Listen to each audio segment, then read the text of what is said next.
পাপ অনুযায়ী জাহান্নামে মানুষের শাস্তি হবে। কি হবে? পাপ অনুযায়ী। বুখারী মুসলিম হাদিস।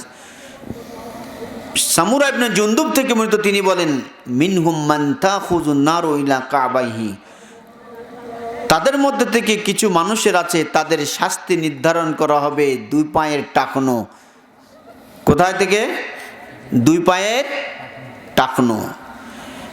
অমিনহুম মান তাখুযু ইলা রুকবাতাইহি, আরো কারো শাস্তি তাদের নির্ধারণ করা হবে দুই হাঁটু। কি কেরামতি দেখেন আল্লাহ।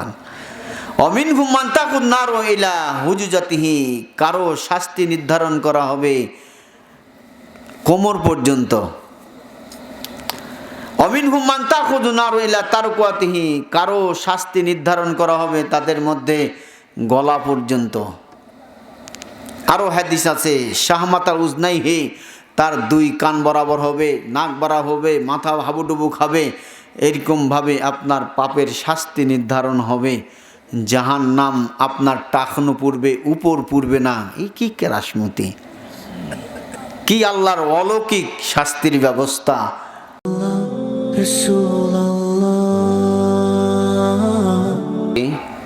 আজকে রহমানিয়া জালসায় আমরা উপস্থিত হতে পেরে মহান মাবুদের শুকরিয়া জ্ঞাপন করি, আলহামদুলিল্লাহ। অতঃপর দুরূদ ও সালাম বর্ষিত হোক আখরি নবী হযরত মুহাম্মদ রাসূলুল্লাহ সাল্লাল্লাহু আলাইহি সাল্লামের প্রতি। আল্লাহুম্মা সাল্লি আল্লাহুম্মা বারিক আলাইহি। আজকের মাহফিলের সম্মানিত সভাপতি, প্রধান অতিথি, বিশেষ অতিথি ও আমার আশেপাশের পর্দার আড়ালে মা ও ভগ্নীগণ, আমি আপনাদের সম্মুখে আজকে যে বিষয়টির উপর আলোচনা করব সেটি হচ্ছে জাহান্নাম কি এবং জাহান্নামের ভয়াবহ শাস্তি। জাহান্নাম কি এবং জাহান্নামের ভয়াবহ শাস্তি। আল্লাহ তাবারক ওয়া তাআলা দুইটি পথ দিয়েছেন। কয়টি পথ দিয়েছেন? দুইটি পথ দিয়েছেন।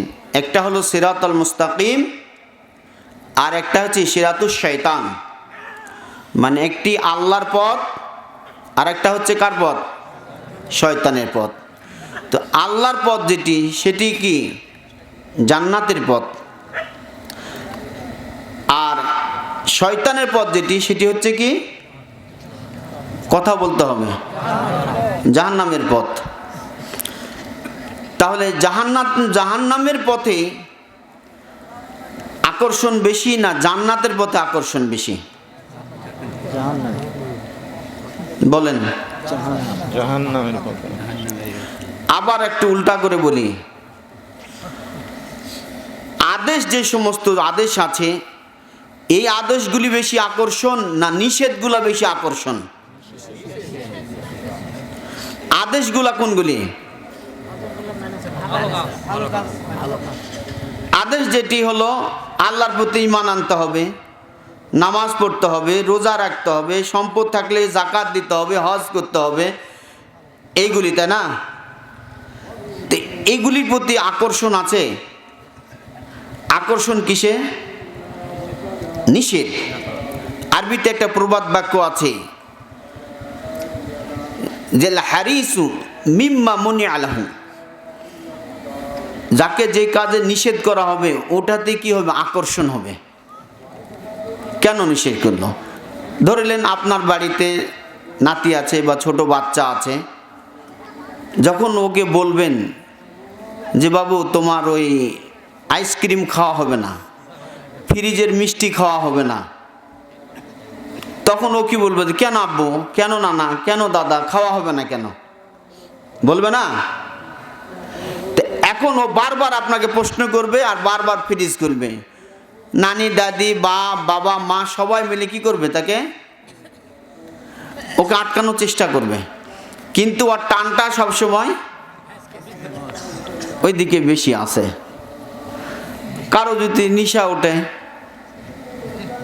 সিগারেট খাওয়ার, ও আপনি যতই ওকে আপনি চেষ্টা করে বেঁধে রাখেন, কাজ করুক, মালিক যত উপস্থিতি থাক, যতই কাজের চাপ থাক, তাও বলবে যে মহাজন আমার খুব পেটের ব্যথা উঠেছে, মনে হয় সম্ভবত হাসপাতালে যাইতে হতে পারে। ও যাবেই, যাই দেখেন যে বাঁশতলাত মাথা নিচা করে মারি দিচ্ছে। তো বলে যে ওটা লাইন ক্লিয়ার করার জন্য, কথা বোঝা নাই। তো এগুলা হচ্ছে কি নিষেধ, নিষেধে কি আছে? আকর্ষণ আছে, তাই না? তো রাসূল করিম সাল্লাল্লাহু আলাইহি সাল্লাম বলছেন যে আপনার জান্নাতকে ঘিরে রাখা আছে কি, হুজুমাতিল জান্নাতু বিল মাকারিহ, জান্নাতকে বিস্তৃত করা আছে, ঘিরা আছে কষ্টদায়ক জিনিস দিয়ে। আপনি কষ্ট করলে আপনি ওই জায়গায় পৌঁছতে পারবেন, কষ্ট না করলে ওই জায়গাতে পৌঁছতে পারবেন না।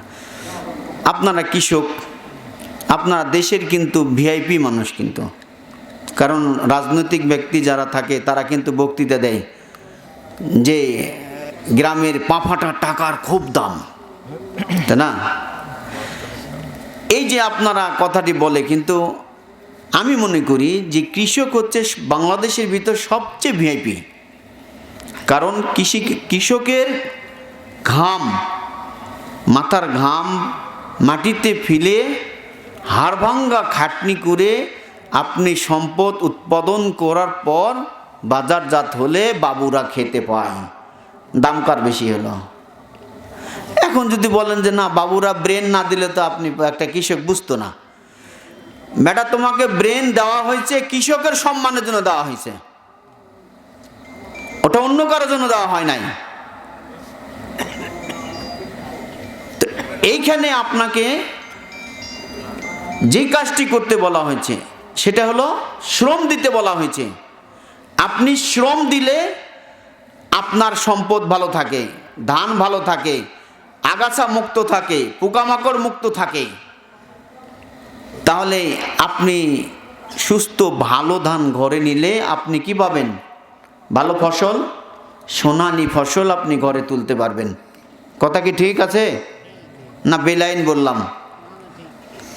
আল্লাহর নবী মদিনায় চলে গেলেন, যাওয়ার পর কিছু কৃষককে দেখলেন তারা খেজুর গাছের পরাগায়ন করছে। পরাগায়ন আপনারা বুঝেন, যে মর্দা গাছের খেজুরের ফুল ওই মাদি গাছের খেজুরের ফুলের সাথে লাগালাগি করতেছে। তো আল্লাহ নবী দেখার পর বলছে, গো তোমরা কি করছো? ওগুলি কি তোমরা করে কি লাভ? তো বলছে, আমরা এটা করতেছি, এটা করলে আমাদের ফসল ভালো হয়, এই জন্য আমরা করতেছি। তো আল্লাহ নবী বললেন যে ঠিক আছে, তাহলে তোমরা ওটা আর করো না, আজকে থেকে ওটা তোমরা করো না, না করলেই ভালো হবে। তো রসুল যখন বলেছেন তখন কি করবে? তোরা আল্লাহ নবীর বলার আগে যে গাছগুলিতে পরাগায়ন হয়েছে আর বলার পর যেগুলোতে হয় নাই, তাহলে পৃথক হয়ে গেল। পৃথক হয়ে যাওয়ার ফলে আল্লাহ নবী যে কথাটি বললেন, আল্লাহ নবীর আনুগত্য করলেন। এরপরে ফসল কাটা হলো। তাহলে পূর্বের যেগুলিতে পরাগায়ন হয়েছে, মর্দা ফুল এবং মাদি ফুলের সংমিশ্রণ ঘটেছে, সেই গাছের ফসল, আর যেগুলোতে করা হয়নি সেই গাছের ফসল, দুটার ব্যবধানে দেখা গেল যাতে করা হয়েছে তাতে বেশি হয়েছে, আর যেটা করা হয়নি সেটা কমে গেল। সাহাবীরা যে আল্লাহ নবীকে অভিযোগ করলেন, আল্লাহ নবী আপনি তো এই কাজটা তাবির বলা হয় কি আরবিতে, তো আপনি তাবির করতে আমাদেরকে নিষেধ করলেন, তো আমাদের তো ফসল কমে গেল এই বছরে। তখন আল্লাহ নবী বলছেন যে আমি যখন ইজা আমার তুকুম বিশ্বাইন, যখন আমি তোমাদেরকে কোনো কিছু আদেশ করব, ফিয়ামরে দীনিকুম, যখন তোমাদের দিনের বিষয় হবে, ফাখুযুহু, ওটি তোমরা তখন গ্রহণ করবে। আর যদি আমরা দুনিয়া হয়, দুনিয়াবি বিষয়, দুনিয়াবি সময় হাল চাষ কয়টা করতে হবে, বীজতলা কেমন হবে, কোন বীজ লাগাতে হবে, এই জাতীয় জিনিস যদি হয়ে থাকে তাহলে ওটা তোমাদের মতো ব্যাপার। তার মানে আল্লাহ নবী কৃষিবিদ বুঝে না তা নয়, তিনি বুঝাতে চাইলেন যে আমি এর সাথে জড়িত নয়, আমি এগুলো করি না, এই বিষয়টা তোমরাই ভালো বুঝো। মানে এটা হলো মুআমালাত, এই বিষয়টা হলো মুআমালাত, তোমাদের আচার আচরণ, এইগুলি ক্ষেত খামারের বিষয় তোমরা ভালো অভিজ্ঞতা রাখো। তবে ধর্মের বিষয় যেটি বলি, এই বিষয়টা তোমরা গ্রহণ করবে। আর দুনিয়াবি বিষয় যখন বলবো, ওটা তোমাদের ব্যাপার, তোমরা তখন ওটা বিবেচনা করে তোমরা এই কাজটি করবে। তাহলে আমি আপনাকে কোথায় লেগেছিলাম? আদেশ এবং নিষেধ, তাই না? নিষেধ কাজের সাথে যখন জড়িত হবেন, তখন আপনাকে আপনার পিছনে গোয়েন্দা লাগিয়ে দেওয়া হবে। গোয়েন্দা লাগিয়ে দেওয়া মানে, আমার সভাপতি সাহেব বললেন যে সমাজের অবক্ষয় হচ্ছে। কার কার অবক্ষয় হচ্ছে? যুবক শ্রেণীর।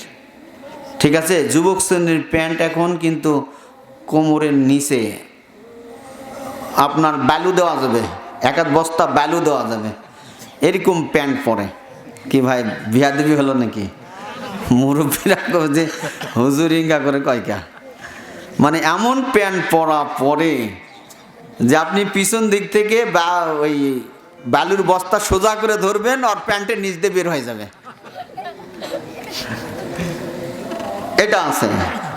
তো এখন আমাদের সমাজের মানুষ, যুবক শ্রেণী, যুবক যারা আছে, তারা কিন্তু বাবা মার কথা আনুগত্য করে না। তো এখানে এই যুবক যদি অপরাধের সাথে জড়িত হয়, তার যৌবনকাল যদি নষ্ট করে, তাহলে তার পিছনে আল্লাহ কি করবেন? তার অপরাধের জন্য, তাকে ধরার জন্য জাহান্নামকে উঁত পেতে রেখেছেন গোয়েন্দা হিসাবে। আল্লাহ বলছেন সূরা নাবায়, ইন্না জাহান্নামা কানাত মিরসাদা লিত্তাগিনা মাবা লাবিসিনা ফিহা আহকাবা লা ইয়াযুকুনা ফিহা বারদাও ওয়ালা শারাবা ইল্লা হামিমান ওয়া গাসসাকা। নিশ্চয় জাহান্নাম উৎ পেতে বসে রয়েছে। কোথায় বসে রয়েছে? পুলিশ যেমন আসামি ধরার জন্য বিভিন্ন ছদ্মবেশে, বিভিন্ন সময় বিভিন্ন পথ অবলম্বন করে আসামি ধরে না, ঠিক এই সমস্ত দুনিয়াবি যত অপরাধী আছে, যত মুনাফাখোরি আছে, যত জুলুমবাজ আছে, এদেরকে ধরার জন্য জাহান্নামকে উৎ পেতে আল্লাহ সেখানে আশ্রয় দিয়ে রেখেছেন। মিরসদ, গোপন আশ্রয়ে এই অপরাধীকে ধরবেন। আল্লাহ তাবারক ওয়া তাআলা ওই সমস্ত যুবকদেরকে বলছেন, ইগতানিম খামসা কাবলা খামসিন, 5টি বিষয় আসার আগে 5টি বিষয়কে গনিমত মনে করা। গনিমত মানে আপনি নিজ রাষ্ট্রে যদি কেউ বহিঃশত্রুর আক্রমণ ঘটে, নিজের দেশ থেকে বাহির করে দেয়, নিজের দেশকে দখল করতে চায়, এই নিজের দেশ ধর্মকে রক্ষা করতে যখন রাষ্ট্রের নির্দেশে যখন আপনি জীবন দিবেন, জান দিবেন, আপনি আপনার বিরোধী দলকে যখন আপনি পরাজয় বরণ করে ওর দেশের যত যা কিছু মাল সামান আপনি যখন পান, তখন ওটা হলো গানিমাত। ওটি হলো যারা যোদ্ধা থাকবে তাদের ভিতরে বন্টন করে নেবেন। তো ইগতানিম খামসা কাবলা খামসিন শাবাবাকা কাবলা হারামাকা, তোমার যৌবনকালকে গনিমত মনে করো তোমার বৃদ্ধ হওয়ার আগেই। যৌবনকাল ছিল, এ সময় আপনি হাল চাষ করতে পারবেন, দীর্ঘ সময় মাঠে কাজ করতে পারবেন, দীর্ঘ সময় সলাতে দাঁড়াতে পারবেন, দীর্ঘ সময় কোরআন তেলাওয়াত করতে পারবেন, দীর্ঘ সময় আপনি আল্লাহর পথে চলতে পারবেন, এরকম দীর্ঘ সময় আপনার সে সুযোগ আছে। কিন্তু যখন আপনি কি হয়ে যাবেন, বয়স হয়ে যাবে, তখন আপনার পা ব্যথা করবে, হাত ব্যথা করবে, আপনার মাথা ব্যথা করবে, সর্দি লাগবে, চামড়া ঝুলে যাবে, ঘুম বেশি হবে, ডায়াবেটিস হবে, বিভিন্ন রোগ বালা হবে, তখন আপনি সেইভাবে মূল্যায়ন করতে পারবেন না। তাহলে ইগতানিম খামসা কাবলা খামসিন, 5টি বিষয় আসার আগে 5টি বিষয়কে মূল্যায়ন করা, তার নাম হচ্ছে যুবক। তাহলে যুবকেরা আজকে কয়জন আছে যুবক এখানে? দেখি হাত তুলেন তো দেখি। 1 2 3 4 5 কতগুলা? যুবকের সংখ্যায় বেশি হয় নাকি মা? যাক আলহামদুলিল্লাহ, মাশাআল্লাহ, ভালো আছে। কিন্তু আমি মনে করি যে বাংলাদেশের একজন ভালো কাউকে যদি নিয়ে এসে খালি ঢাকের ঢোলের উপর বাড়ি দেওয়া হতো রে বাবা, আর কব মানা করছে। যাক, তো এই যুবক দিয়ে কিন্তু সব কিছু চালিকা শক্তির মূল। যুবক একজন মাকে সাহায্য করতে পারে, যুবক একজন বোনকে সাহায্য করতে পারে, যুবক একজন বৃদ্ধাকে সাহায্য করতে পারে, বৃদ্ধকে সাহায্য করতে পারে। এখন এই মোহাম্মদ আলী হাসপাতালে যেতে হবে, একজন যুবক দাঁড়াবে। বুড়া বয়সী করলে বা আমি তো যাবার না, মোর তো হার্টের সমস্যা, বা তাড়াতাড়ি দাও, যেতে পারবে? আচ্ছা, অপরাধ করার দিক থেকে কারা করে? নেশা করে কারা? মদ খায়। 3 শ্রেণীর লোকের সাথে আল্লাহ কথা বলল না, তার মধ্যে কে আছে? আবার 3 শ্রেণীর লোক জান্নাতে যাবে না, সালাসাতুন লা ইয়াদখুল জান্নাহ। তার মানে মুদমিনুল খামর, মদকে পান করে, গাঁজাকে খায়, ফেন্সিডিল খায়, ইয়াবাকে খায়, এই যুবক শ্রেণীরা খায়। আবার এখন এমন হয়েছে কি সমান তালে খালি এই চলে, দোষের বলতেছি না, কিন্তু এই করতে করতে দেখেন যে পিছনের গোস্ত শুকাই গেছে, নাই। তেলা করলেও তো দোষ, কয় হুজুর আপনার বাড়িতে নেই, সবার বাড়িতে বাবা, কিন্তু কর্মটা কি? তো এই জাহান্নাম ওট পেতে বসে রয়েছে।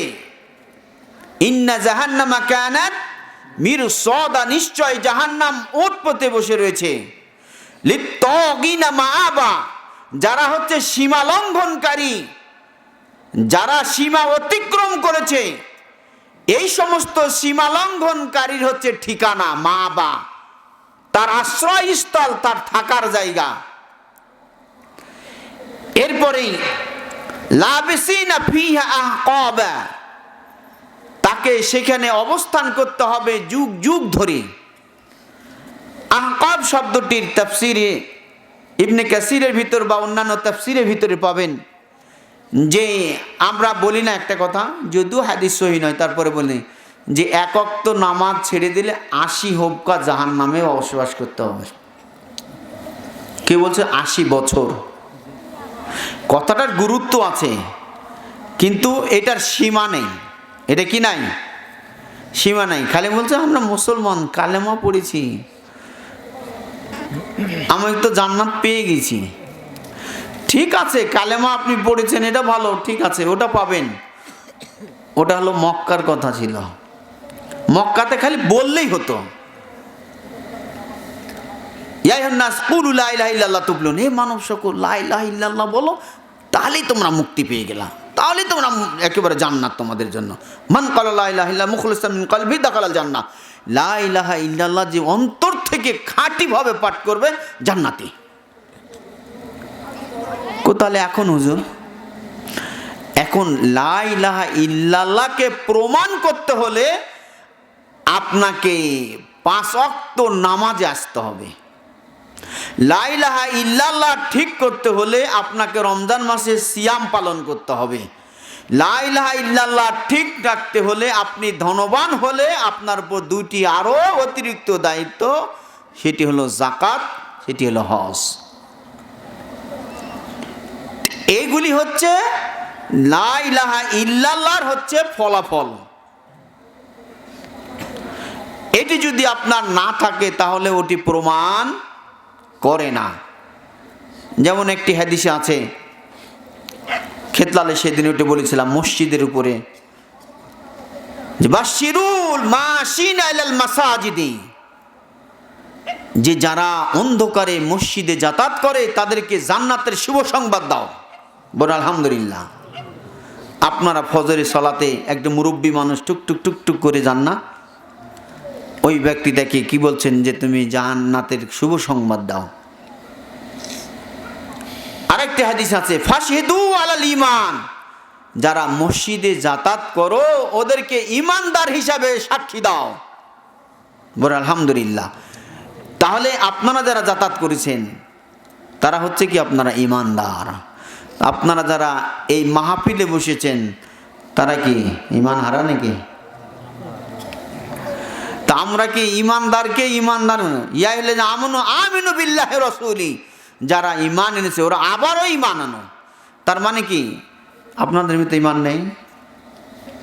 নিশ্চয় ইমান আছে, কিন্তু ওই ইমান কি আমরা সুন্দরভাবে গোছিয়ে পরিপাটি করে পরিচর্যা করে তরুতাজা করে আমরা রাখতে পারি না। তাই আমাদের মৌসুমে এইখানে আমরা সুন্দর করে কথাগুলি বললে একটি বছর আপনাদের মনটা তাজা থাকে, বিষয়গুলি মাথায় থাকে, ওইগুলি আবার সামনের দিন চলতে থাকে। ধরে নেন আপনার এটাই লাইটগুলি ইঞ্জিন এই মেশিন দিয়ে চলছে অথবা জেনারেটর দিয়ে চলতেছে। এই জেনারেটর দিয়ে চলাতে আপনার কি হচ্ছে? পাওয়ার হচ্ছে। তো এই মেশিনটা দুর্বল হবে না এক সময়, তখন কি করতে হয়? আবার তার পার্টসগুলি যন্ত্রগুলি পরিবর্তন করতে হয়, চার্জ দিতে হয়। এইগুলি দিয়ে এটা হলো আমাদের চার্জ দিচ্ছি, পরিচ্ছন্ন করছি, পরিষ্কার করছি, বুঝে নিচ্ছি, ভুলটা সংশোধন করছি। তাহলে যারা অপরাধী তাদেরকে জাহান্নামে কতদিন থাকতে হবে? সীমাহীন। লাবিসিনা ফিহা আহকাবা, তারা সেখানে যুগ যুগ ধরে সেখানে থাকবে। এরপরে অংশে কি বলছেন? লা ইয়াদুকুনা ফিহা বারদা ওয়ালা শারাবা, সেখানে তারা কি পাবে না? চাখতে পারবে না, আস্বাদন করতে পারবে না, পান করতে পারবে না কোনো পানীয়, না কোনো ঠান্ডা, না কোনো তাদের পানীয় কোনো সুপেয় পানি থাকবে। তাহলে কি থাকবে? গাসাক।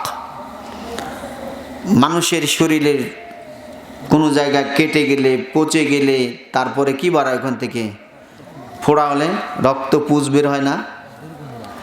দুর্গন্ধযুক্ত রক্ত পুঁজ এইগুলা কি হবে? তাকে তখন পান করতে দেওয়া হবে। অথচ আমার পার্শ্বে একটা রুগী আছে অথবা একটা ভাই আছে, হাত পায়ে যদি ফোড়া হয় এরকম হয়, তখন আমরা কি করি? নাক ছিটকাই না? তখন আমরা ওটা দেখে ঘৃণা করি।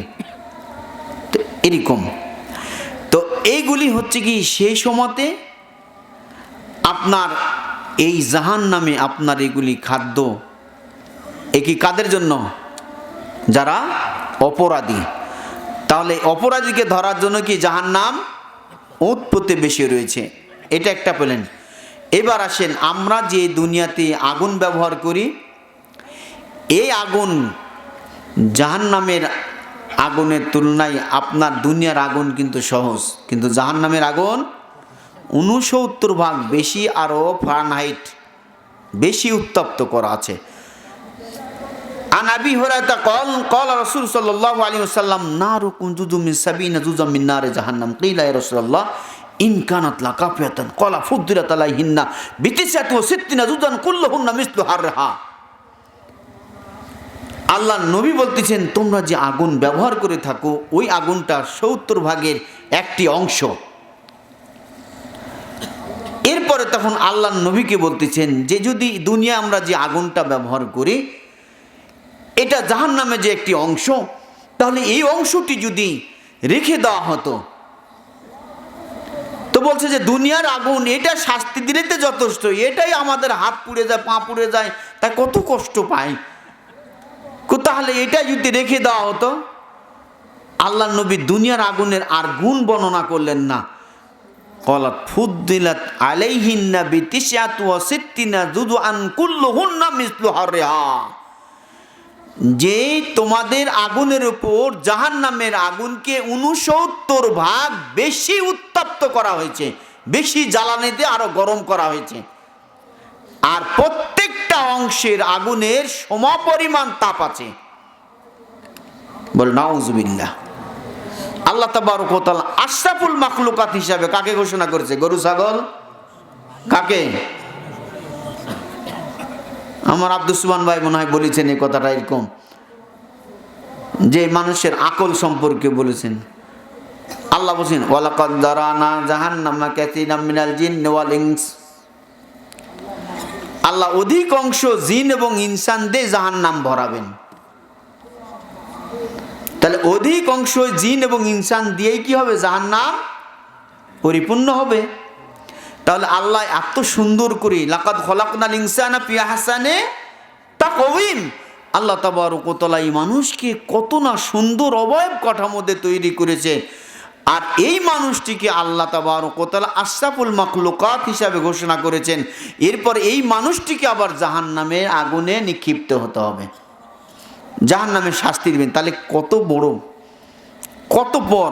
যেমন আপনার একটা সন্তান আছে, আপনার সন্তানটাকে খুবই ভালোবাসেন, খাবার দাবার আদর যত্ন থেকে কোনো কমতি নেই, কিন্তু যখন সীমালঙ্ঘন করে তখন হেলাপান্টি বের হয় না, বাস্তবের কাঁচা কঞ্চি দিয়ে কইছে আয় বেটা তোকে আজ শিখাচ্ছি, তারপরে পিটন হয় না? কেন পিটেন? অপরাধ করেছে।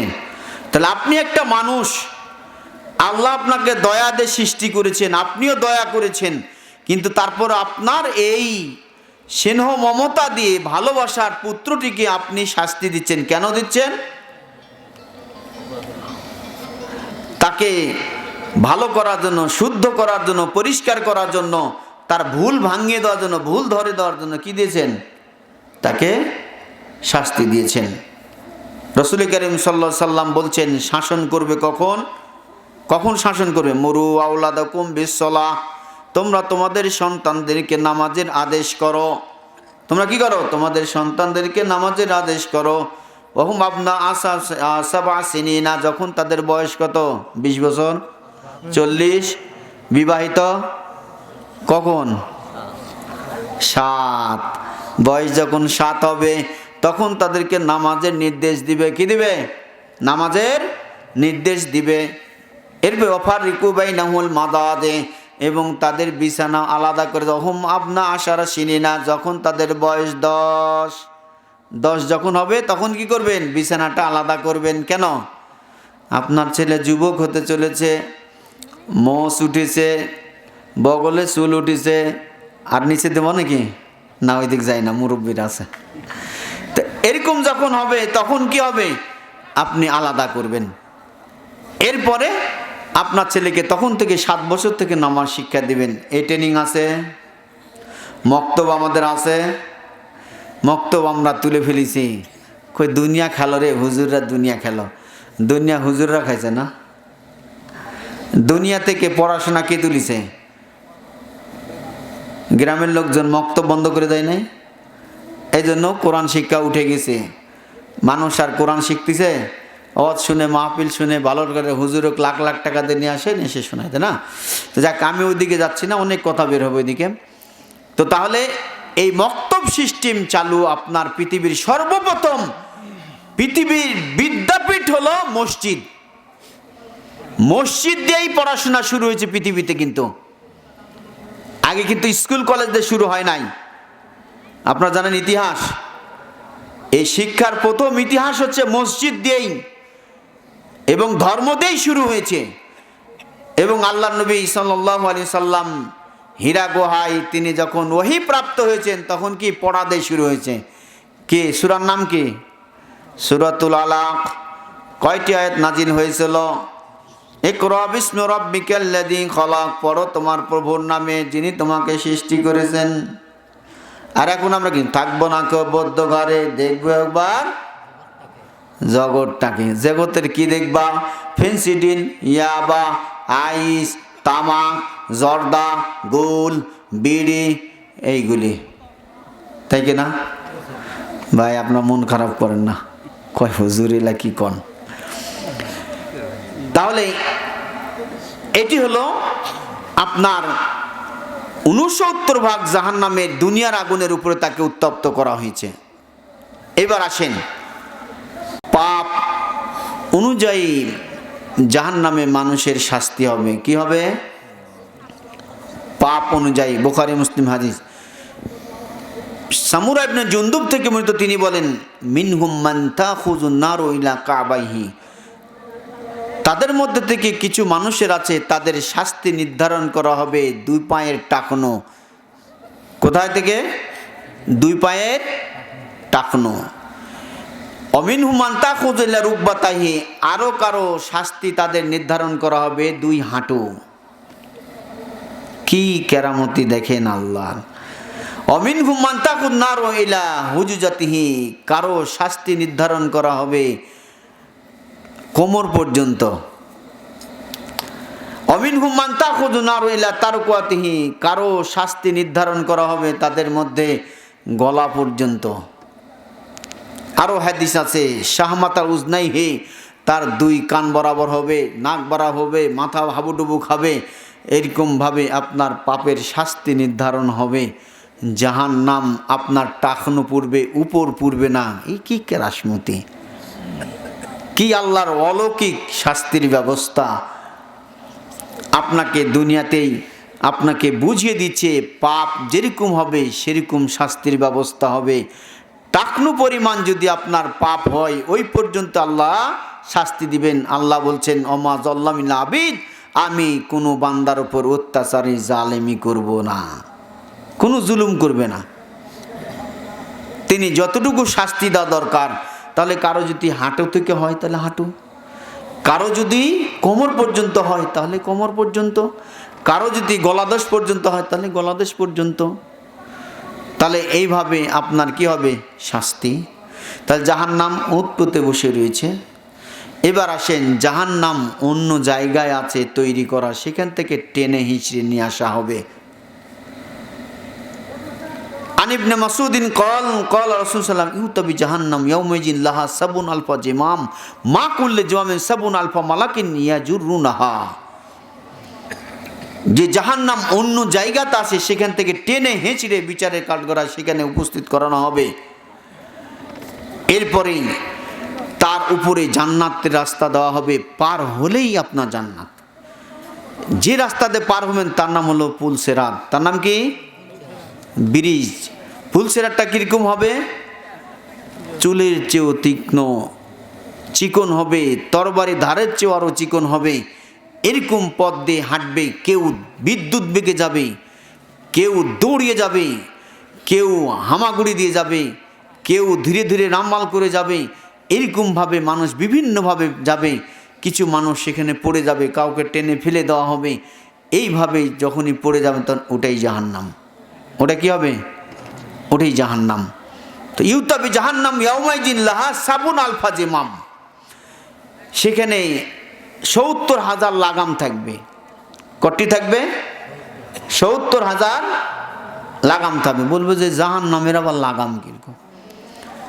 আপনার চিটাগাং গেছেন, ওই যে আপনার বিভিন্ন বন্দরে ওই জাহাজ নোঙ্গর করার জন্য কি আছে দেখবেন না, কারেন্টের তার দিয়ে বিশাল বিশাল দড়ি আছে না? এটা দেখে আপনি অবাক হন না, হাই এত মোটা দড়ি দিয়ে জাহাজকে আটকে রেখেছে, নোঙ্গর করেছে, এরকম করে নোঙ্গর করেছে ওই জাহাজটিকে। তো ওই জাহান্নামকে টানার জন্য কি থাকবে? রশি থাকবে, জিমাম। মা কুল্লি জিমামিন সাবুন আলফা মালাকিন, প্রত্যেকটা জিমামের জন্য, প্রত্যেকটা রশির জন্য ৭০,০০০ ফেরেশতা থাকবে, ওটা টানবে। ইয়া জুরনুহা, ওরা ওটা টেনে হেঁচড়ে নিয়ে আসবে। তাহলে টেনে হেঁচে নিয়ে এসে আপনার জান্নাতের নিচে সেট করবে। মনে করে ধরেন এরকম, এইটার উপরে মনে করে ধরেন যাচ্ছে, আপনি এর উপর দিয়ে আপনাকে যেতে বলা হবে। এখন আপনার ইমান যেরকম আছে ওরকম যাবেন। আপনি লোক দেখানো যদি নামাজ পড়েন, ওটি যদি নেকি না থাকে তাহলে ওখানে আপনি পড়ে যাবেন, ওটাই জাহান্নাম। তো এইভাবে আপনাকে টেনে হেঁচড়ে নিয়ে আসবে। তাহলে জাহান্নাম এক জায়গাতে উঁত পেতে বসে রয়েছে ধরার জন্য। সূরা নাবায় পেলেন।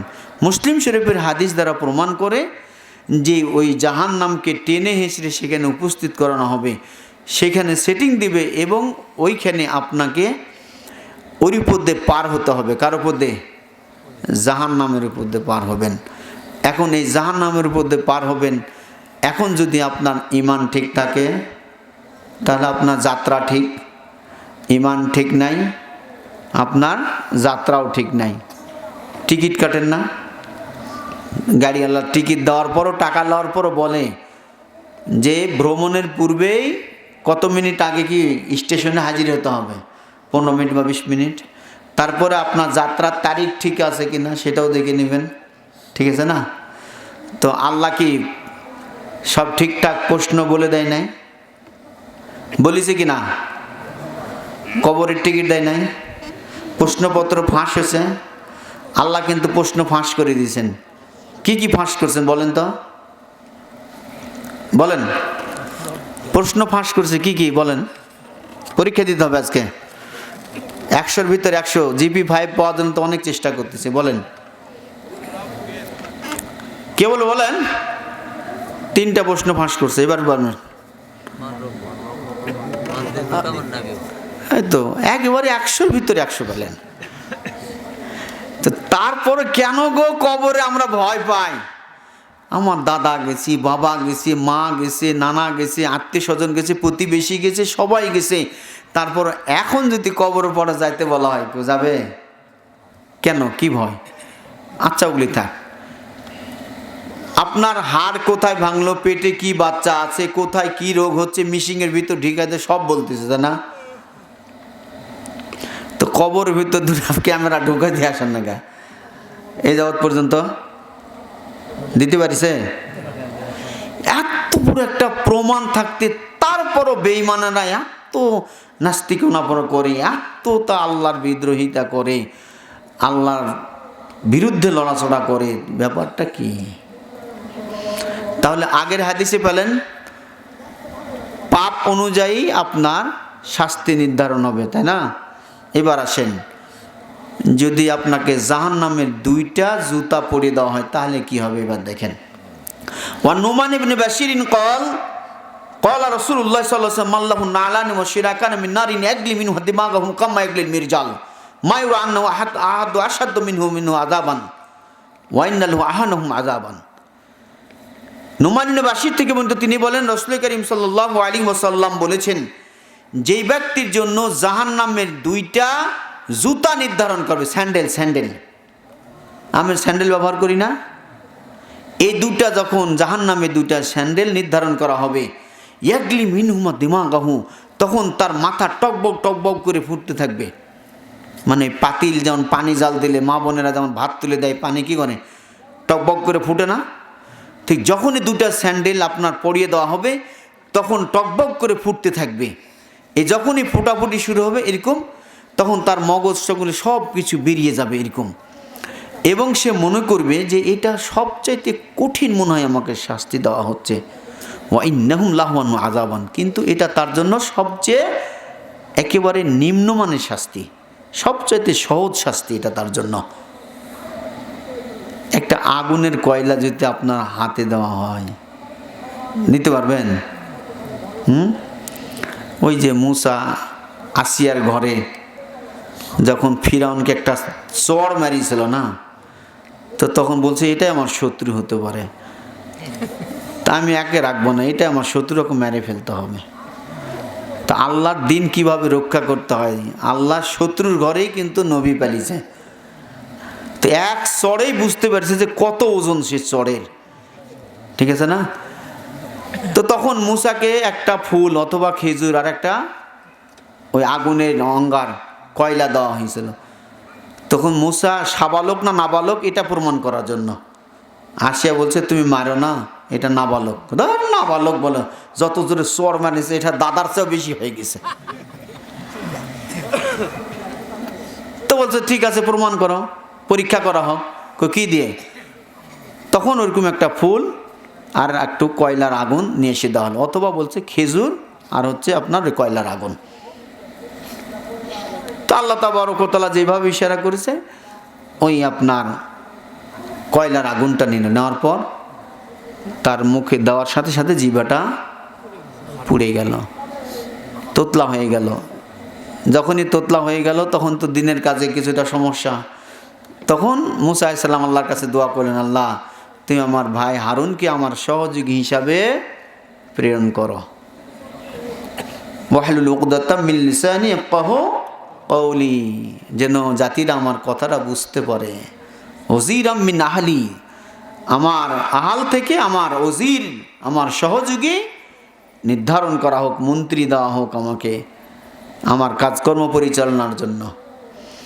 তাহলে ওই সময় যদি মুসার জিহ্বা পুড়ে যায়, তোতলা হয়ে যায়, ওই সময় যদি আপনার জাহান্নামের আগুন যদি আপনার একটা জুতা পরিধান করে আপনার মাথা টকবক করে ফুটতে থাকে, তাহলে ওই জাহান্নাম থেকে বাঁচার জন্য আমি আপনি কতটুকু কয়দিন চিন্তা করেছি। আল্লাহ নবী তার প্রিয় হাবিব মুহাম্মদ রাসূলুল্লাহ সাল্লাল্লাহু আলাইহি সাল্লামের প্রিয় চাচাকে ইসলামের দাওয়াত দেন। চাচাকে বড় একটা চ্যালেঞ্জ করে বলছেন, আমি ওয়াদা করছি দরকার হলে আল্লাহর সাথে ঝগড়া করে হলেও তোমাকে আমি বাঁচানোর চেষ্টা করব। একবার কুল লা ইলাহা ইল্লাল্লাহ ইয়াম্মি কুল লা ইলাহা ইল্লাল্লাহ ওয়াহজ্জুকা ইনদাল্লাহ, তুমি একবার লা ইলাহা ইল্লাল্লাহ বলো না, তাহলে আমি আল্লাহর সাথে ঝগড়া করে তোমাকে আমি বাঁচিয়ে দেব। তো আহওয়ানু আহলিন নার আযাবান আবু তালিব ওয়া হুয়া মুনতালিবিন নালাইনি ইয়াগলি দিমাগাহু,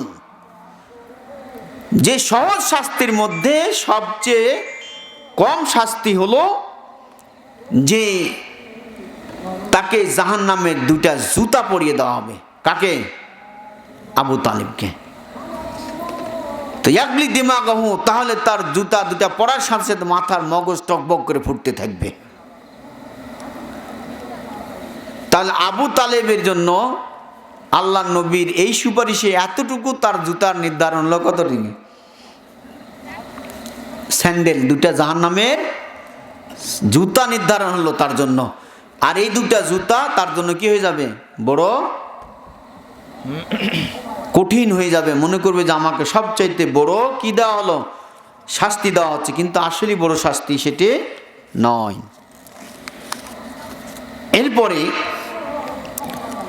আমরা জাহান্নামের বিষয়ে কাফের এবং মুনাফিকের জাহান্নামীদের অবস্থান, এটা তো ভয়াবহ শুনলেন, কিন্তু একজন জাহান্নামী তার কাঠামোটা বডিটা কিরকম হবে, একজন কাফেরের বডি কিরকম হবে? মা বাইনা মানকাবিল কাফিরিন মাসিরাতু সালাসাত আইয়ামির রাকিবিল মুসরি ওয়ার জিরসু মিসলু উহুদিন, যে একজন কাফেরের এক কাঁধ থেকে অপর কাঁধ হলো একটি দ্রুতগামী ঘোড়া 3 দিন পথ চললে যে সমান হয়, এক কাঁধ থেকে অপর কাঁধ সমপরিমাণ হবে। কি বুঝলেন? এত মোটা হবে যে একেবারে আপনার একটা কাফেরের এত চওড়া এত মোটা হবে যে 3 দিন পথ ঘোড়া চললে যত দূরত্ব হবে, একজন কাফেরের এক কাঁধ থেকে অপর কাঁধ তত দূরত্ব হবে। এবার আসেন দাঁতের কথা। একজন জাহান্নামীর দাঁত কিরকম হবে? ওয়াইন্না দিরসাহু মিসলু উহুদিন, একজন জাহান্নামীর দাঁত হবে উহুদ পাহাড়ের সমান। হাতির দাঁত দেখেন না?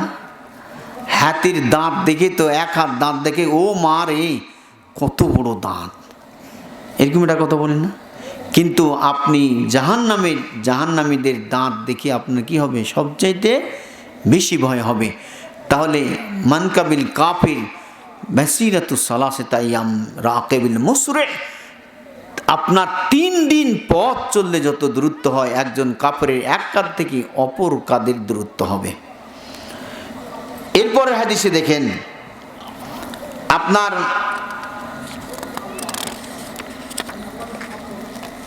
একজন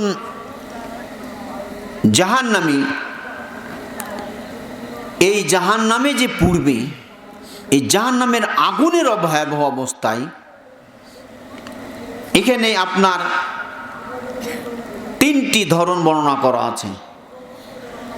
আনাবি হুরায়রা আন নবী সাল্লাল্লাহু আলাইহি সাল্লাম قال আওকাদা আলান নার আহমারাত, আল্লাহ তাবারক ওয়া তাআলা জাহান্নামের আগুন প্রথমকে প্রজ্বলিত করেছেন।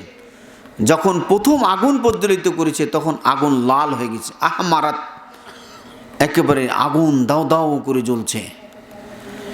সুম্মা আওকাদা আলাইহা আলফা সানাতিন, এরপরে আরো 1000 বছর ধরে আপনার আগুনকে প্রজ্বলিত করেছে। 1000 কত? 1000 বছর ধরে। এরপরে হাত্তা আবিয়াদাত, তখন ওই জাহান্নামের আগুনটি একেবারে সাদা হয়ে গেছে। সুম্মা আওকাদা আলাইহা আলফা সানাতিন, এরপরে আরো 1000 বছর তাকে জ্বালানি করা হয়েছে। হাত্তা আসওয়াদাত, একেবারে কালো কুচকুচা হয়ে গেছে। ওই জাহান্নামের আগুনটি কি হয়ে গেছে? একেবারে কালো বরণ করেছে। তাহলে দুনিয়ার আগুন থেকে জাহান্নামের আগুনকে বেশি 69 ভাগ বেশি তাপ দেওয়া হয়েছে। তো যেই তরকারি বেশি জাল দেওয়া হয়, ওই তরকারি কি যায়? ভাত জাল বেশি হয়ে গেলে পুড়ে যায় না? তো তাহলে আগুনের উপর আগুন জ্বলতেছে, তখন কি হচ্ছে? আরো বেশি পুড়ে যায় না? ঠিক একই অবস্থায় ভাটা যখন আগুন জাল দেওয়া হয়, ওই আপনার ইট যখন পুরানো হয়, যখন আগুন পরিমাণ বেশি হয়ে যায়, তখন এক ইট আর এক ইটিকে পেঁয়াজ দিয়ে ধরে, দেখি হয়ে যায়। ওটা কি বলা হয়? ওই ইটটার নাম কি? পিকেট। ওটা তখন হয় খোয়া করে না কি করে, ওগুলি কাজে ব্যবহার হয়, কিন্তু ওটা অতটা কাজে আসে না। ভাটা আলার জন্য ওটা কি লস। তাহলে এই জাহান্নামের আগুন তখন কি হয়ে যাবে? কালো হয়ে যাবে। তাহলে জাহান্নামী হবে, তার দাঁত লম্বা হবে উহুদ পাহাড়ের সমান। যারা হাই সাহেব হজ করে আসছেন তাদের কি হবে? তারা দেখছেন উহুদ পাহাড়ের অবস্থান। এরপরে তাদের এক কাঁধ থেকে অপর কাঁধ 3 দিনের পথের সমান। এরপরে বলা হচ্ছে আনাবি হয়তো কল কল রাসূল সাল্লাল্লাহু আলাইহি ওয়াসাল্লাম জিরসুল কাফিরি ইয়াউমাল কিয়ামাতি, একজন কাফিরের দাঁত হবে কিয়ামতের দিন মিসলু উহুদিন, উহুদ পাহাড়ের সমান হবে। ওয়াফাকদাহু মিসলুল বাইদা, এবং তার রান হবে বাইজা পাহাড়ের সমান। রান হবে কি? বাইজা পাহাড়ের সমান। ওমাকাদাহু মিনান নার মাসিরাতু সালাসিন, তার থাকার জায়গা হবে এত বড় জায়গা 3 দিন পথ চললে যত দূরত্ব হয়।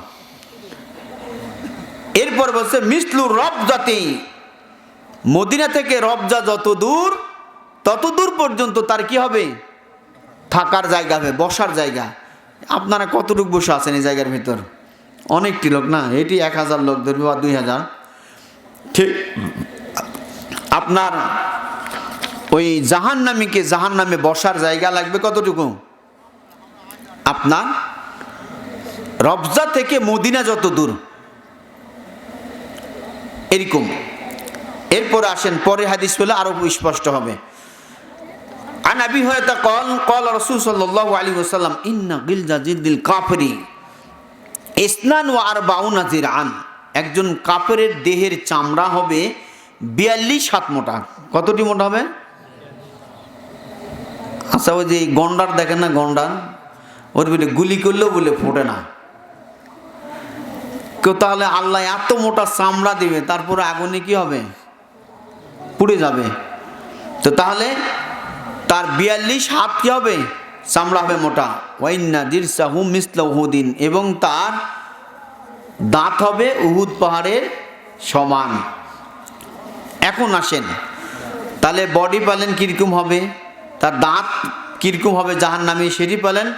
ওয়াইন্না মাজলিসাহু বাইনা মিন জাহান্নামা বাইনাল মাক্কাতা ওয়াল মদিনা, একজন জাহান্নামীর বসার জায়গা হবে জাহান্নামে মক্কা থেকে মদিনা যত দূর, তার জায়গা হবে তত দূর। নাউযুবিল্লাহি মিন যালিক, নাউযুকা মিন আযাবিল কবর ওয়া নাউযুকা মিন আযাবি জাহান্নাম। আল্লাহ তুমি জাহান্নামের শাস্তি থেকে সকলকে মুক্তি দান করো। এই জাহান্নাম হচ্ছে সবচেয়ে বড় ভয়াবহ, বড় কঠিন একটি জায়গা। যেই জাহান্নামের মানুষকে আপনার জ্বালানি দেওয়া হবে, শেষ করে দেওয়া হবে, আবার নতুন করে তৈরি করা হবে, আবার তাকে সেখানে দেওয়া হবে। তো এইভাবে তাহলে জাহান্নামীদের অবস্থা হলো যে আপনার 3 দিন পথের সমান এক কাঁধ থেকে অপর কাঁধ, দাঁত হবে উহুদ পাহাড়ের সমান, তার শরীরের চামড়া হবে 42 হাত মোটা, এবং তার থাকার জায়গা হবে মক্কা থেকে মদিনা যতদূর, এতদূর পর্যন্ত তার কি হবে? এই জাহান্নামে তার বসার জায়গা হবে। এরপর আসেন জাহান্নামের খাদ্য। ওয়ান ইবনে আব্বাস আন্না রাসূল সাল্লাল্লাহু আলাইহি ওয়াসাল্লাম قال قرأ هذه اتقوا الله حق تقاته ولا تموتن إلا وأنتم مسلمون। আল্লাহ তাবারক ওয়া তাআলা বলছেন তোমরা আল্লাহকে ভয় করো, করার মতো ভয় করো, একেবারে খুব প্রকৃতভাবে তোমরা আল্লাহকে যথাযথ ভয় করো। এরপর বলে তামুতুন্না ইল্লা ওয়া আনতুম মুসলিমুন, তোমরা ততক্ষণ পর্যন্ত মৃত্যুবরণ করো না যতক্ষণ না তোমরা কি হয়েছো, মুমিন হয়েছো। তাহলে মুসলিম হয়ে আল্লাহ তাবারক ওয়া তাআলা কি করতেছেন, তাকে মৃত্যুবরণ করতে বলছেন। মুসলিম না হওয়া পর্যন্ত মৃত্যুবরণ করতে আল্লাহ নিষেধ করেছেন। তাহলে মুসলিম যখন হবেন তখন আপনাকে কি করতে হবে, আপনাকে মৃত্যুর প্রস্তুতি, অর্থাৎ আপনি সবসময় মুত কবলা মতিকা, মরো, মরার আগেই মরো, মানে তুমি মরার আগেই আপনাকে মৃত্যুর প্রস্তুতি নিয়ে রাখতে হবে যে আমি যে কোনো সময় যেন মৃত্যু হয় তখন আমার যেন মুসলিম অবস্থায় মৃত্যু হয়। এরপরে ক্বালা রাসূল সাল্লাল্লাহু আলাইহি ওয়াসাল্লাম লাওয়ান্না কতরাতা যাক্কুম কতরা ফি দারি দুনিয়া লাফসাদাত আলা আহলিল আরদি মাঈশুহুম ফাকাইফা বিমান ইয়াকুন তুআমুহু রাওয়াহু তিরমিজি ওয়া ক্বালা হাযা হাদিসুন হাসানুন সহিহ। আল্লাহ নবী বলছেন যে যদি জাক্কুমের একটি ফল, জাক্কুম বৃক্ষ যদি দুনিয়াতে ফেলে দেওয়া হয়, কতরাত ফি দারি দুনিয়া, তাহলে দুনিয়া একেবারে দুর্গন্ধময় হয়ে যাবে। কি হবে, যার প্রথম সওয়াল জবাব সহজ হবে, পরবর্তী রাস্তা তার জন্য কি হয়ে যাবে, সহজ হয়ে যাবে।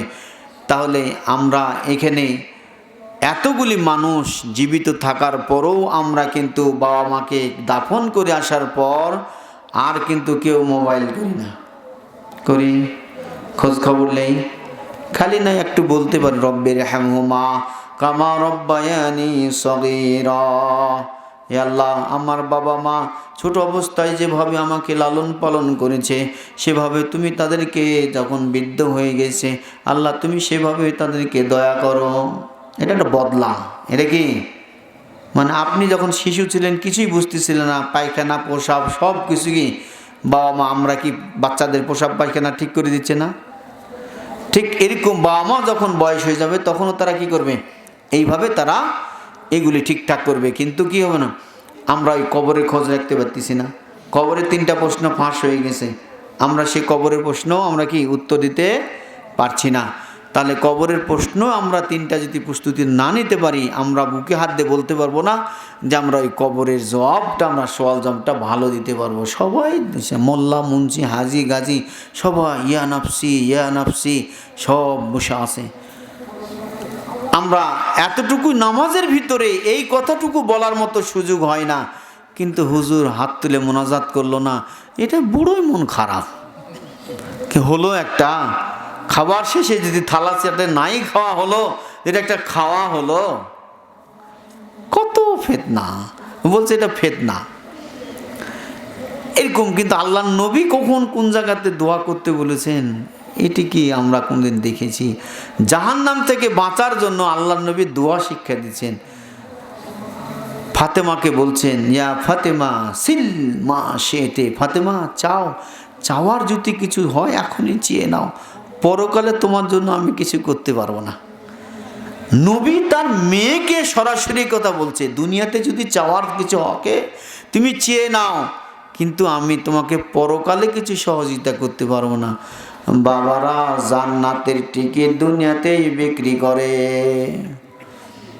কি কয় আমার কাছে আসো জান্নাতের টিকিট দিয়ে দিচ্ছি, আমার কাছে আসো আমার জাহাজে আমি নিয়ে চলে যাব। এরকমভাবে কি বলেছে, জাহান্নামের টিকিট বিক্রি করতেছে। তো যাই হোক, জাহান্নামের যে ভয়াবহ অবস্থা আপনাদের সামনে বললাম, জান্নাতের আলোচনা, বিশাল আলোচনা আছে। আমি ছড়িয়ে ছিটিয়ে থাকা বিষয়গুলি আপনাদের সম্মুখে আমি কিছু এই গভীর রাত, প্রায় এখন শীতের রাত মানে অনেক বড় রাত, তো ভাঙ্গা ভাঙ্গা অবস্থায় বলেছি। আপনারা আমার কথা বুঝলেন কি না জানি না। আমি সত্যিকার অর্থে আপনাদেরকে জাহান্নাম থেকে বাঁচানোর জন্য, জাহান্নাম এবং জাহান্নামীদের যে ভয়াবহ, এই ভয়াবহ সম্পর্কে আমি আপনাদের যতটুকু বিষয়গুলি আমি তুলে ধরার জন্য বলেছি, যতটুকু চেষ্টা করেছি আমি বলার জন্য, আপনারা একটু চিন্তা করবেন এবং ছেলে মেয়েদেরকে আপনারা যত্নবান হবেন এখন থেকেই, এখনই আপনারা দুনিয়ার চাকচিক্যে না ছুটে আপনি আখিরাতের চাকচিক্যের দিকে যান। ঈমানকে ঠিক রাখেন, আমলকে ঠিক রাখেন, সন্তান সন্ততিকে ঠিক রাখেন। ইন্নাল মাল ওয়াল বানুনা ফিতনা, নিশ্চয় মাল এবং সন্তান সন্ততি হচ্ছে পরীক্ষা। ফিতনা মানে কি?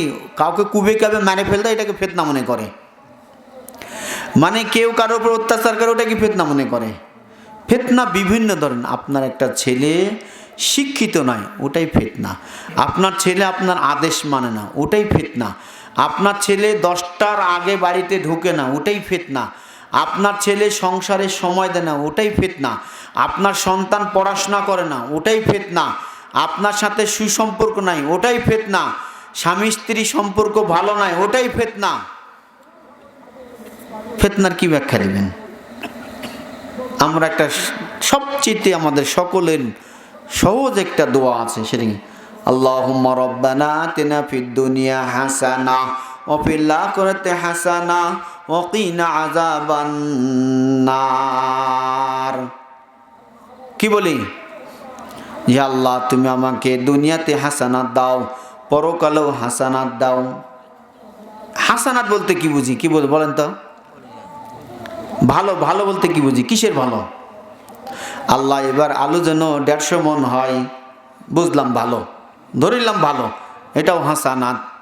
আল্লাহ, আমার ছেলেটা যেন ডাক্তারিতে চান্স পায়, এটাও হাসানাত।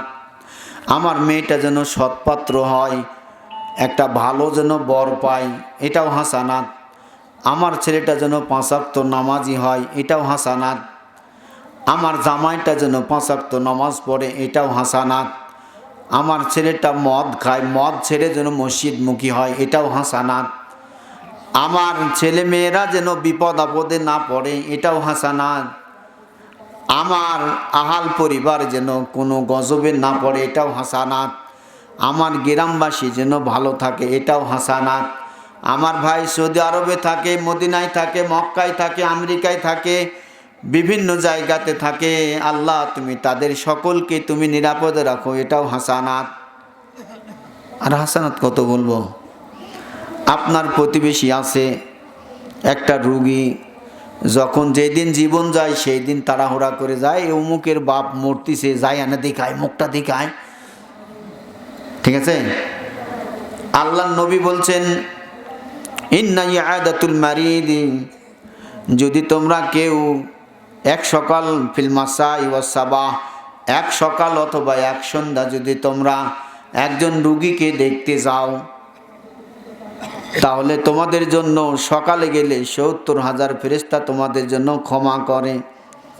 কি করে? ক্ষমা প্রার্থনা করে।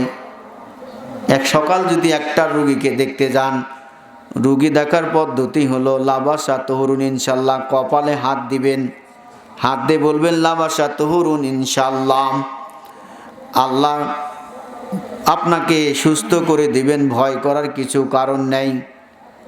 ওই রুগীটি একটা ট্যাবলেট খেলে যে সুস্থতা লাভ করত, আপনার এই কথাটি বলার জন্য সবচেয়ে বেশি সুস্থতা লাভ করেছে।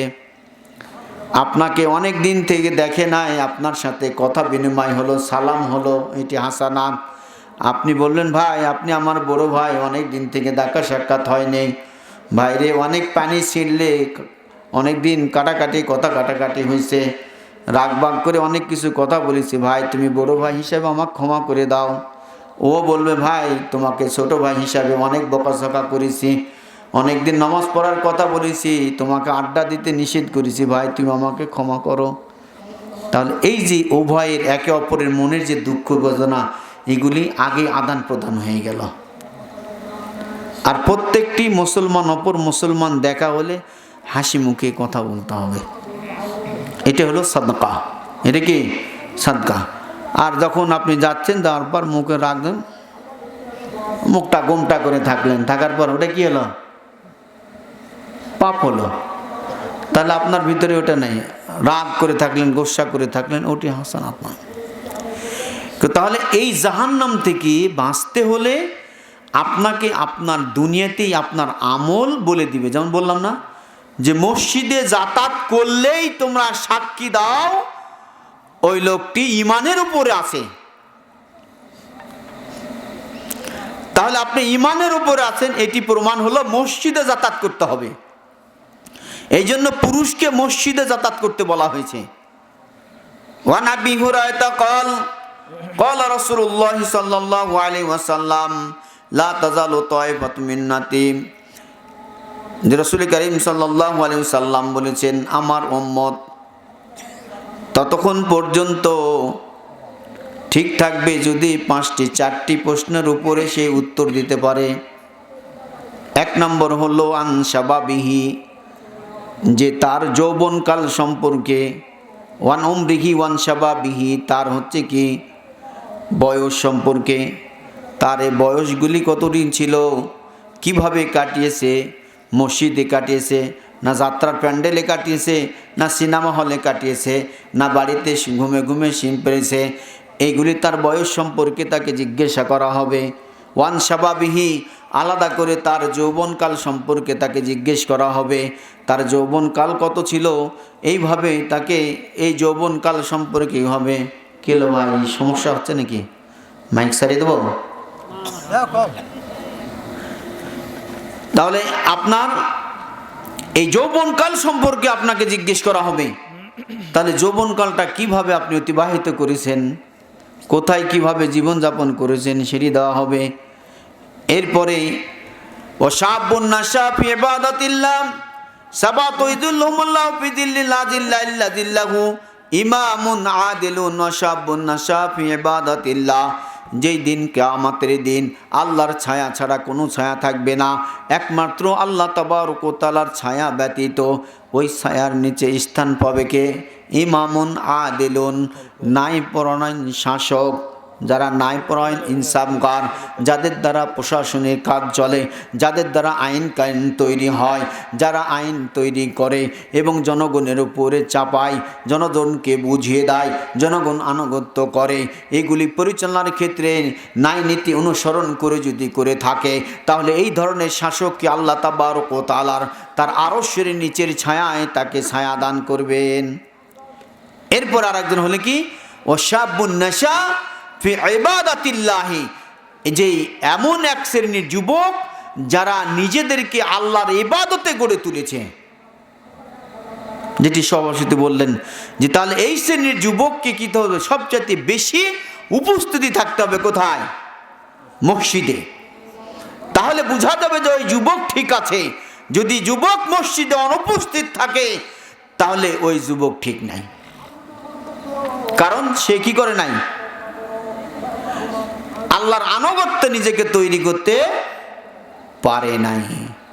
যৌবনকাল যখন থাকবে এই অবস্থায় বলে আল্লাহ সাবাবা ইয়াউদু, যৌবনকাল চলে গিয়েছে। যেমন আমাদের নানা দাদারা বলে, হাই রে তোমার মতো যদি যুবক আমি থাকতাম তাহলে এরকম 2-4টা মুরগি একটা নেই শেষ করতাম, করতো না? কিন্তু আমি কিন্তু ওইরকম কিন্তু যেতে পারি নাই। তাহলে এই যুবক আজকে আমাদের কি হচ্ছে? ইয়াবা, ফেন্সিডিল, মদ, গাঁজা এগুলি খায় দেয়, একবার নিশায় ভরপুর চলতিছে। তাহলে ওদের জীবনটা শেষ হয়ে যাচ্ছে।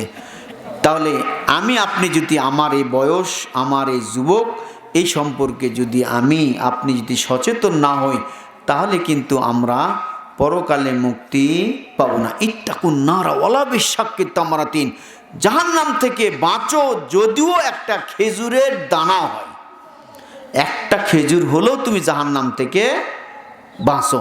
তাহলে জাহান্নাম থেকে বাঁচতে হলে শুধু আপনি নিজেই বাঁচলে হবে না, আপনার আহাল পরিবারকে মানে কু আনফুসাকুম ওয়া আহলিকুম নারা, কু মানে বাঁচো, কু মানে নিজে বাঁচো, এবং আহাল মানে তোমার আহাল পরিবারকে বাঁচাও, মানে আপনার অধীনে যে লোকগুলি শাসন ক্ষমতা পরিচালনা করতে পারবেন তাদেরকে বাঁচাবেন, এবং আপনি আপনার আশেপাশে প্রতিবেশীকে দাওয়াত দিবেন। ওদের পিটাপিটি দরকার নেই, আপনার আহাল পরিবারকে আপনি বলবেন।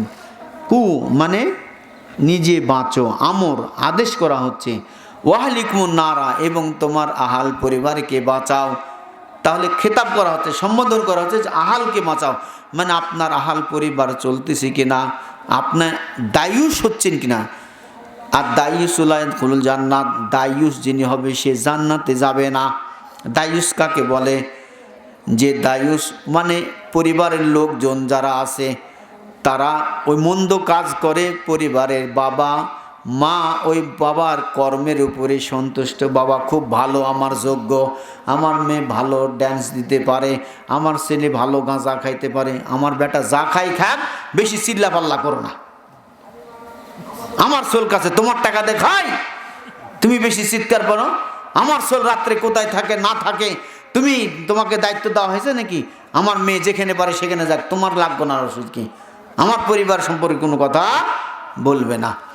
তো তাহলে এখানে বাচ্চা কাচ্চা আহাল পরিবার থাকবে, তাহলে নিজেও বাঁচবেন এবং অপরকেও বাঁচানোর জন্য চেষ্টা করবেন। তাহলে সম্মানিত উপস্থিতি, আমাদের প্রধান আকর্ষণ মেহমান আমার বড় ভাই তিনি উপস্থিত হয়েছেন।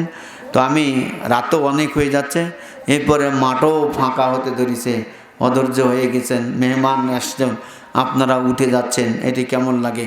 হয় দীর্ঘ সময় বসে থাকলে একটু প্রসাবের দরকার আছে, খাবিসান, দুইটা খাবিস আছে, দুই খাবিস থাকলে কিন্তু নামাজ কিন্তু স্থগিত থাকবে, ওই দুই খাবিস আগে যাবে, তারপরে খাবিস কে কে বলেন তো দেখে? প্রসাব পায়খানা একটা হলো, সচেতন মানুষ, হ্যাঁ, তারপর আর একটা খাবিস কি, আর একটা হলো খানা। যদি ক্ষুধা লাগে, নামাজে আযান হয়েছে, ক্ষুধা থাকলে নামাজে জানা মানা, নামাজে জানা মানা, আপনি আগে খাবেন, খেয়ে দিয়ে পেটটা একটু ভালো করে তৃপ্তি করে ঠান্ডা করে এরপরে আপনি খাবেন, খেয়ে দিয়ে আপনি সুন্দরভাবে উজু করে মসজিদে ঢুকবেন। তাহলে এই দুইটা খাবিসকে বলা হচ্ছে খাবিসান। এই দুই খাবিস থাকলে নামাজে জানা মানা, যে আপনি এই দুটো আগে পোশাক পায়খানাতে, আপনি পোশাক পায়খানাতে নামাজে খুশি খুশি থাকবে, নামাজের মনে খালি উসকুস থাকবে যে খালি কখন নামাজ কে রাত বড় হয়ে গেছে, ইমাম আজকে এত মুখস্থ হয়েছে রে, খুব মনের সুরে টান দেয়, এত লম্বা করে কে, তাড়াতাড়ি শেষ কেন, যেই ডানে বামে সালাম ফিরেছেন আপনি লঙ্গি ম্যাকিছে, কথা বোঝা নাই? এটার জন্য চাপ না থাকে, এটার জন্য চাপ না থাকে, আপনার মনের ভিতরে যেন বিরক্তবোধ না আসে, আপনি ধীর স্থিরভাবে সুন্দর করে আপনি উজু গোসল করে আপনি একবারে মসজিদমুখী হবেন, সেখানে আসবেন, উপস্থিত হবেন, তাহলে সেখানে আপনার কি হবে, তৃপ্তি থাকবে, ওই ইবাদতটি তখন করতে পারবেন। তো প্রিয় উপস্থিতি, আমি আপনাকে শুরুর দিকে নিয়ে যাচ্ছি। আমি বলছিলাম জাহান্নাম কি এবং জাহান্নামের শাস্তি, তাই না? তাহলে জাহান্নাম হচ্ছে একটি শাস্তির জায়গা। জাহান্নাম কি? একটি শাস্তির জায়গা। এটা কমন সাবজেক্ট, সবাই জানেন। তো জাহান্নাম কি আছে, কোন জায়গায় আছে? উঁত পেতে। আমি একটু পড়া দিচ্ছি, এই একটি বছরের জন্য পড়া দিচ্ছি। জাহান্নাম কি আছে? উঁত পেতে বসে আছে। এই কথাটা বলতে পারবেন না? যাকে দেখবেন বলবেন এই জাহান্নাম উঁত পেতে বসে আছে, ধরে নেবে তোকে, ঠিক আছে? জাহান্নামে থাকার জায়গা কাদের? কারা থাকবে? সীমা লঙ্ঘনকারী, যারা সীমা অতিক্রম হচ্ছে, অপরাধীর, যেমন জেলখানা হলো অপরাধীদের জায়গা, জেলখানায় সবাই কিন্তু অপরাধী লাগে, কিছু গোলমালের জন্য যায়, ঠিক আছে না? ব্যাডপোর্ট প্যাঁচ দিয়ে, বিভিন্ন প্যাঁচ দিয়ে আছে, যাই করার বিভিন্ন জায়গা। তাহলে এই গেল। এরপরে জাহান্নাম অন্য জায়গাতে আছে, টেনে হেসড়ে তাকে নিয়ে আসা হবে। জাহান্নামের উপরে কি হবে? ফুলসেরাত। জাহান্নামের উপরে হবে ফুলসেরাত। এই ফুলসেরা পথে পার হবেন, পার হলেন তো নাজাত, কাটে পড়ে গেল। মানুষ একটা কথা বলে না, প্রবাদ বাক্য, ঘুম থেকে জাগলে সকাল, না জাগলে, এই যে সুন্দর বলছে, পরকাল। তাহলে ঘুম থেকে, ঘুম মান কি? আন্নাউমু কাল মাউত, ঘুম গেলেন না মরণ হলো আপনার। আপনি কি বলেন? দোয়া পড়ে কি শোন না? কি দোয়াটা কি? এই দোয়াটা আসলে আমরা কেউ ভাবি না যেখানে কি বলতেছি। ঘুমে যখন আমরা দোয়া পড়ি, আল্লাহুম্মা বিসমিকা ওয়া আমুতু ওয়া আহইয়া, আল্লাহ তোমার নাম নিয়ে আমি মরবো, মানে কি তোমার নাম নিয়ে মরলাম এবং তোমার নাম নিয়ে আমি জাগবো। তাহলে আমি কিন্তু মরার স্বীকৃতি নেই, কিন্তু ঘুমাচ্ছি। আপনি শিখিয়ে দিচ্ছেন মুত কাবলা মৌতিকা, মরার আগেই মরো। তাহলে এরপরে জাহান্নামের লাগাম কতটি? 70,000। কতটি? 70 হাজার, দেখি তবিল আর আছে নাকি দেখি, আছে থাক আর বলি না, বলো না। তাহলে 70,000 লাগাম আছে। 70,000, এক একটা লাগামের জন্য কত হাজার ফেরেশতা? 70,000 ফেরেশতা। এবার আসেন জাহান্নামীদের অবস্থান। তাহলে একজন জাহান্নামী কাফেরের এক কাঁধ থেকে অপর কাঁধ কত দিনের রাস্তা? 3 দিনের। দ্রুতগামী 3 দিন। পশু একটা দ্রুতগামী ঘোড়া চললে যে পথ হবে, তাহলে এক কাঁধ থেকে অপর কাঁধের সমপরিমাণ ব্যবধান হবে, দুর্গ এবং প্রস্থ। এরপরে একজন জাহান্নামীর দাঁত হবে উহুদ পাহাড়ের সমান। এরপরে একজন জাহান্নামীর রান হবে বাইজা পাহাড়ের সমান। ঠিক আছে? আল্লাহুম্মা ইন্নী আউযুকা মিন আযাবিল কবর ওয়া আউযুকা মিন আযাবি জাহান্নাম ওয়া আউযু মিন ফিতনাতিল মাহিয়াল মামাত ওয়া আউযু মিন ফিতনাতিল মাসিল মাদাল। আল্লাহ, তুমি আমাদের সকলকে জাহান্নাম থেকে, কবরের শাস্তি থেকে মুক্তি দান করো, আমিন। আল্লাহ, আজকে যে মাহফিলটি যে সমস্ত যুবক ভাইরা আয়োজন করেছেন, মুরব্বীরা সহযোগিতা করেছেন, মায়েরা সহযোগিতা করেছে, গ্রামবাসীরা সহযোগিতা করেছে, আত্মীয়স্বজন সহযোগিতা করেছেন, আল্লাহ তুমি তাদের এই সহজটাকে জান্নাতে হিসাবে কবুল করে নাও। আর রব্বুল আলামিন, এই দিনই প্রচার প্রসারের জন্য, আগামী দিনের জন্য তারা যেন আবারও ভালো কিছু আয়োজন করতে পারে। আল্লাহ, এই ধর্মের উপরে তারা যেন টিকে থাকতে পারে, সিরাতুল মুস্তাকিমের উপর যেন টিকে থাকতে পারে।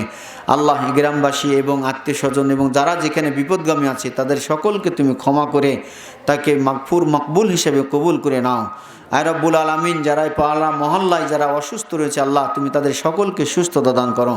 আয় রব্বুল আলামিন, যারা আজকে আমরা উপস্থিত হয়েছি তাদের সকলের প্রকাশ্য অপ্রকাশ্য যাবিত গুনাহগুলি তুমি মাফ করে ক্ষমা করে দাও, আমিন সুম্মা আমিন। আসসালামু আলাইকুম ওয়া রাহমাতুল্লাহি ওয়া বারাকাতুহু। Rasulullah, Rasulullah.